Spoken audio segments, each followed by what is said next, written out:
কত বাঁধা কত? 15 টাকা, বাঁধা ফুল 15। কি ফোন পে হবে? না ফোন পে হবে না? ক্যাশ চলবে? ক্যাশ?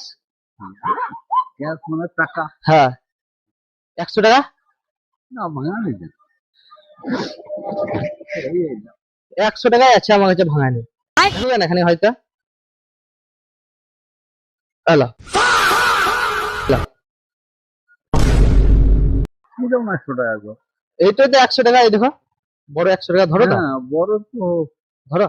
দেখি না এটা। এই তো নাম্বার লেখা আছে 100 টাকা, আসল 100 টাকা। আসল জি গো, এই 15 টাকা চিটানো লয় জি। হবে না এটা? না। দিলাম তো 100 টাকা দিলাম, একটা বান্ধা নিচে তাহলে। না এই একটা দিলাম, আমি নেবই না। কেন নিবান? না তোমাকে 100 টাকা দিলাম, আমি একটা নিলাম। দিলে কি হবে? আমি টাকা তো দেবো না যে। না না নিতে হবে তোমাকে। না করলে কেন হবে? আমি না না না নিতেই হবে তোমাকে। টাকা আমি নেবো না তুমি 100 টাকাটা রাখো। তোমাকে 100 টাকা দিয়ে একটা বান্ধা লিখি, বেশি লিখে না। না আমি নিয়ে চললাম। না গো, এই টাকাটা চলবে না। সব চলবে। চলবে না, আমাকে কানে এক্ষুনি কানে ধরবে। কেন টাকার হাত পা হয় নাকি? অচল? সব চলবে। হ্যাঁ যাও দেখাও।